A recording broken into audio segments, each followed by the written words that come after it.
Ana başlık vücut mertebeleri. Vücut ne demek? Vücut tam Türkçe'de bildiğimiz manada değil, kelam ilminde bir ıstılah karşılığı var vücudun. Soyut ya da somut. Var olan her şeye vücut denir. Şimdi biz vücut deyince sadece insanın cesedine diyoruz değil mi? O bardağın vücudu var mıdır Sinan? Hayalimdeki bardağın vücudu var mıdır Sinan? Çok güzel, onun da vardır. Soyut ya da somut. Varlığı olan her şeye vücut diyoruz. Tekrar edelim, soyut ya da somut varlığı olan her şeye vücut diyoruz. Bu vücudun yani varlığın mertebeleri var. Ondan 2 tanesini konuşmamız lazım. Birinci mertebesi mümkünül vücut. Mümkünül vücut. Az önceki mümkün dediğimiz. Ne demek? Mümkünül vücut. Yani mümkün olan vücut. Varlığı kendinden değil. Mümkün vücut, var olmasıyla olmaması birbirine eşit olan vücut demektir. Karpuz mümkün vücut mu? Evet, var olabilirdi, olmayabilirdi. Bir insan mümkün vücut mu? Evet, var olabilirdi, olmayabilirdi. Şu kamera mümkün vücut mu? Evet, var olabilirdi, olmayabilirdi. Madem mümkün vücutlarda var olması ve var olmaması birbirine eşittir, mutlaka var olmasını isteyen bir tercih ediciye muhtaçtır. Olayı anladınız mı? Mümkün vücudun en önemli özelliği. Var olup olmaması eşit miydi? Eşitti. Madem varlığınla yokluğun eşit, o zaman sen bir var ediciye muhtaçsın. Kainatta mümkün vücut olmayan ne var? Hiçbir şey.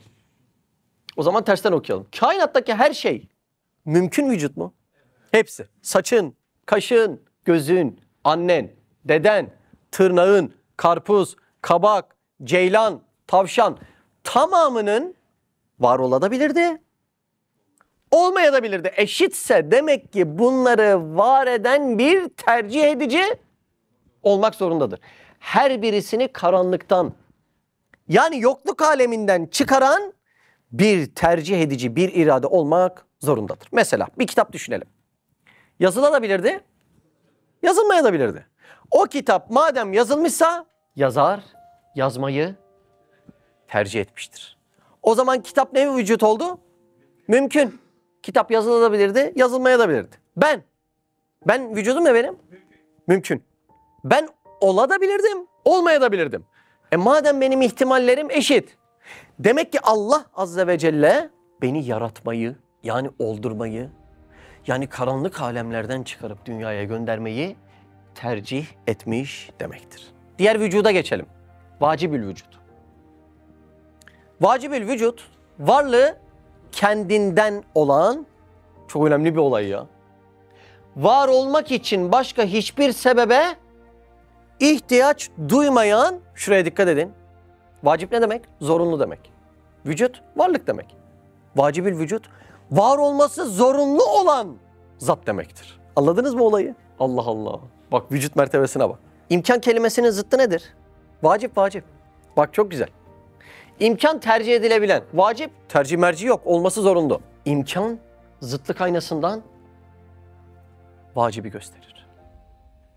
Kainattaki bütün vücutlar, sen, karpuz, şu resim, şu ışık, şu ayna, hepsi tercih edilerek yaratılmışsa, bütün tercih edilen, yani mümkünül vücut olan varlıkların her birisi, bana baksana beni birisi tercih edip yaratmış diyerek vacibül vücudu işaret etmektedir.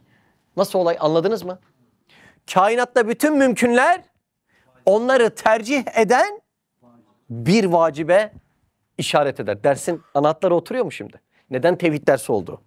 Bütün mümkünlerin vücudu bir tercihe bağlıysa hepsini tercih eden ve tercihe bağlı olmayan varlığı ise mecburi olan bir vücut vacip şeklinde olmak zorundadır. Zorunlu şekilde. Biz de buna vacibül vücut diyoruz. Çok önemli meseleydi burası. Bu örnekleri anladıysanız işin esprisi şurada. Tüm mümkünler bir vacibi gösterir. Ya bizim hepimiz tercih edilip yaratılmışız. O zaman hepimizi tercih eden ama tercih edilmeye ihtiyacı olmayan bir vücut olmak zorundadır. Burayı anlayabildiniz mi? Çok elzem bir mesele.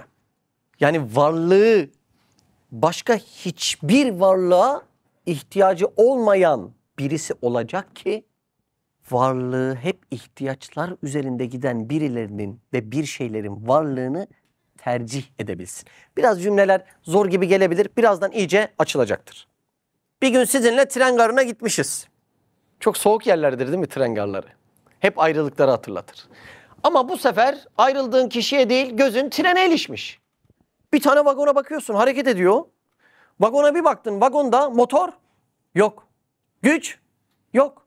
Kendini hareket ettirebilme yeteneği vagonda yok. Ama vagon hareket ediyor.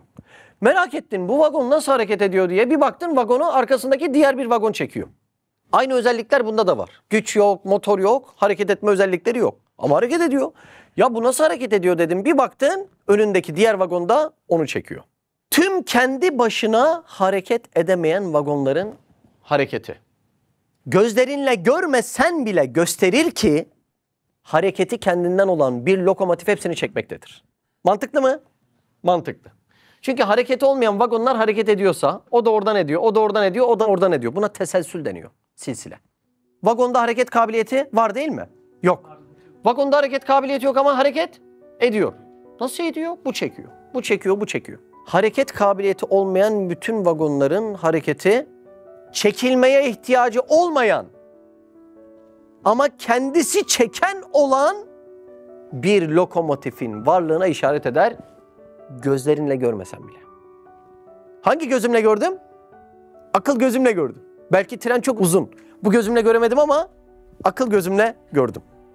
Mahlukat silsilelerinin her birisine bu nazarla baksan. Karpuz önceki karpuz, önceki karpuz, önceki karpuz. Çocuk, anne babası. Onlar çocuk, onların anne babası. Onlar çocuk, onların anne babası. Kainatta her şey teselsül, silsile halinde. Mahlukatın her birisinin silsile halinde oluşunun en başına dönüp bakarsan vücudu kendinden olan, bir tercih ediciye ihtiyaç duymayan, lokomotif gibi bütün vagonları çeken manasında bir vacibül vücut olmak zorunda. Bir sandalyeye oturuyorum şöyle, tam yaslandım bir baktım. Sandalyenin ön 2 tane ayağı var ama arka 2 ayağı yok. Bu sandalye düşer normalde, doğru mu? Bir baktım, o da diğer sandalyeye dayanmış, düşmemiş. Ama diğer sandalyede de ön 2 ayak var, arka 2 ayak yok. Onun düşmesi lazım. Bir baktım, o da öyle bir sandalyeye dayanmış, o da öyle bir, o da öyle bir. Mantık der ki bu teselsülün yani bu silsilenin sonunda mutlaka kendi başına ayakta durabilen, hiçbir yere dayanmadan ayakta kalan bir şeye dayanarak taşıma yapmak zorundalar demektedir. Kainattaki bütün mümkünler. Ya bu nasıl oldu? Ha bundan. O nasıl oldu? Bundan diye silsile halinde giderekten gösterir ki hiçbir oldurana ihtiyacı olmayan, varlığı kendinden kaim olan bir vücut. Yani varlığı zorunlu bir vücut. Onların her birisinin varlığını tercih etmek zorundadır. Biz o vücuda vacibül vücut diyoruz. Bizim gibi tercih edilen vücutlara da mümkünül vücut diyoruz. Demek ki vücutta mertebeler var. Bu mertebelerle ilgili bilmemiz gereken önemli bir meseleye geçiyoruz. Vücut rüsuh peyda ettikçe, rüsuh peyda etmek sağlamlaşmak, değişmezlik kazanmak. Vücut rusuh peyda ettikçe kuvvet ziyadeleşir. Ne demek bu? Yani bir vücudun mertebesi yükseldikçe kuvveti artar. Şimdi benim bir vücudum var, gölgemin de vücudu var. Sizce hangimizin mertebesi daha büyük? Benim vücudumun mertebesi binler gölgeden daha büyük. Şimdi şunu düşünün. Bu vücutlarda demek ki bir mertebe var. Bu mertebeye göre şöyle bir kaideyi bilmemiz lazım. Kuvvetli vücutlar kuvvetsiz vücutları içine alabilir. Tekrar edelim. Kuvvetli vücutlar kuvvetsiz vücutları içine alabilir. Şimdi benim kafamda hardal kadar kuvve-i hafıza var. Doğru mu? Hardal tanesi kadar kuvve-i hafıza var. Onun içinde dağlar var mı? Var. Ovalar var mı? Nehirler var mı? İstesem güneşi koyabilir miyim? Koyabilirim. Ya bu kadar mesele, görüntü, hatıra. Şu kadarcık vücudun içerisinde nasıl olabilir? Demek ki kuvve-i hafızamın vücudunun mertebesi diğer içine giren vücutlardan daha üstün. Bu yüzden de kuvvetli vücut kuvvetsiz vücutları içine alır. Doğru mu? Allah Allah. Bak şimdi. Flash diske görüntü yüklüyoruz. İçine 20 tane ev attım. Gramı değişti mi flash diskin? Değişmedi. Güneş koyayım. Değişmedi. 5 milyon tane dağ koyayım flash diskin içine. Bir düğmeyle koyabilir miyim? Koyabilirim. Değişti mi flash diskin ağırlığı? Nasıl değişmedi ya? Bu kadar dağlar koyduk, ormanlar koyduk, hayvan koyduk, insan koyduk. Nasıl ağırlığı değişmedi? Çünkü kuvvetli vücut, kuvvetsiz vücudu içine alır. Flash diskin vücudu içindeki görüntülerin vücudunun yanında kuvvetli kalıyor. Kuvvetli kaldığından da diğer vücutlar onu etkileyemiyor. Var mı sorun? Yok. O zaman bir soru sorayım. Vücutların en kuvvetlisi hangisidir? Buyurun. Çok güzel. Vacibül vücut. Yani Allah Azze ve Celle. Allah'ın vücudunun yanında bütün mahlukatın, gezegenleri düşün, yıldızları düşün, insanı düşün, hayvanatı düşün. Gölge hükmünde kalır mı? Kalır değil mi? Ne kadar ağırlığı olur Allah'ın vücudunun yanında diğerlerinin? Kokusu, zahmeti, zaman problemi. Haşa önce bunu yaratayım sonra dur dinlenilsin şöyle. Hiçbiri olmaz. Neden? Çünkü vücut mertebelerinin en üstü. Allah Azze ve Celle vacibül vücut. Yani en üstün vücut mertebesi. Bizim etrafta görüp varlığına, kudretine, büyüklüğüne şaşırdığımız her şeyde mümkünül vücut. Mesela yıldızlar hangi gruptan? Mümkün grubundan. Zerreler hangi gruptan? Mümkün. Haşir hangi grup? Mümkün grubu. Ahiret hangi grup? Mümkün grubu. Bir bahar hangi grup? Mümkün grubu. Şimdi Allah Azze ve Celle'nin vücudu bu mümkün grubun vücutlarının her birisinin üstündeyse flash diskte fark ediyor muydu? Bir bilye koydum ya da bir yıldız koydum. Fark ediyor muydu flash diskte? Ağırlık farkı olmaz. Peki Allah için bir yıldız yaratmakla bir zerre yaratmak? Vücut mertebesini anladın mı şimdi? Kuvvetli vücut, kuvvetsiz vücudu içine al. Bak şaşırıyoruz yani. Ya kün feyekün dedi bu yıldızlar nasıl oldu? Çünkü vücut mertebesi en üst vücut mertebesi. Allah Azze ve Celle için bir çiçek yarattı, bir bahar yarattı. Zerre fark yok. Bir tane karınca yarattı ya da bütün insanların her birisini haşretti, yeniden yarattı. Zerre kadar farkı yok. Allah Azze ve Celle'nin mümkün gruptan bazı yarattıkları için bile kişi sayısının önemi yoktur. Mesela hava için bir kişiye oksijen vermekle 8 milyara oksijen vermek arasında fark yok değil mi? Güneşin bir kişiyi aydınlatmasıyla 8 milyar aydınlatması arasında fark yok. Hiç güneşten şunu duyar mıyız? Oh bugün herkes evinde dışarıda bir kişi var. Sadece onu aydınlatacağım. Bugün işim kolay. Fark yok ki. Dünyanın bir insanı taşımasıyla bütün mevcudatı taşıması arasında fark yok. Bunlar vacip grubundan mı? Mümkün grubundan.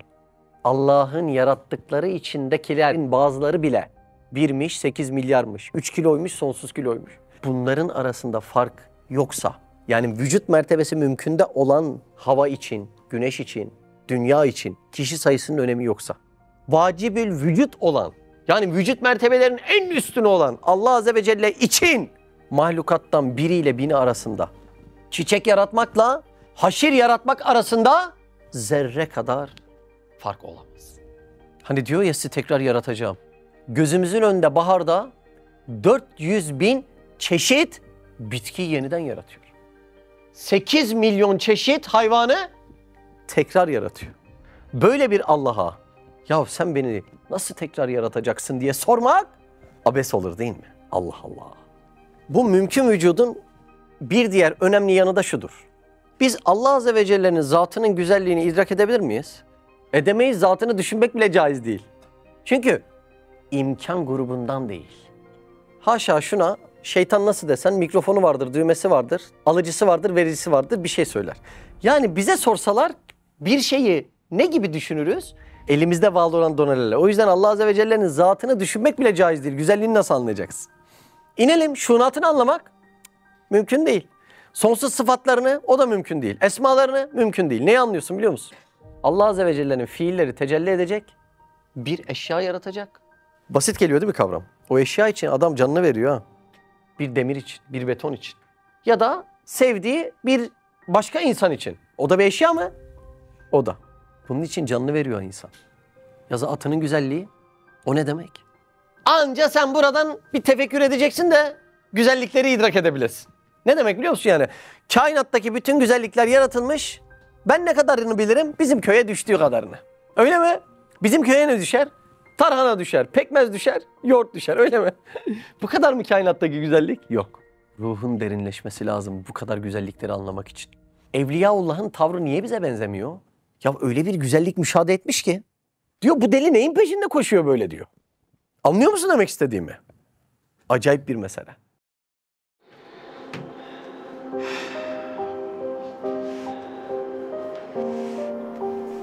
olmazsa olmaz zannettiğiniz dükkanların içinde öleceksiniz. Bu işi bitirmezsem mahcup olurum zannettiğiniz atölyelerin içerisinde son nefesinizi verip gideceksiniz. Gençliğin de gidecek. Aldığın tatlar da gidecek. Heyecanın da gidecek. Tek tek gideceksin. Binanın taşları gibi her gün dökülüyorlar. İstesen de istemesen de. Allah aşkına o gün geldiğinde sizi, bizi ne kurtaracak? Bahtına düştüm ya Rab, bahtına düştüm ya Rab, bahtına düştüm ya Rab, bahtına düştüm ya Rab.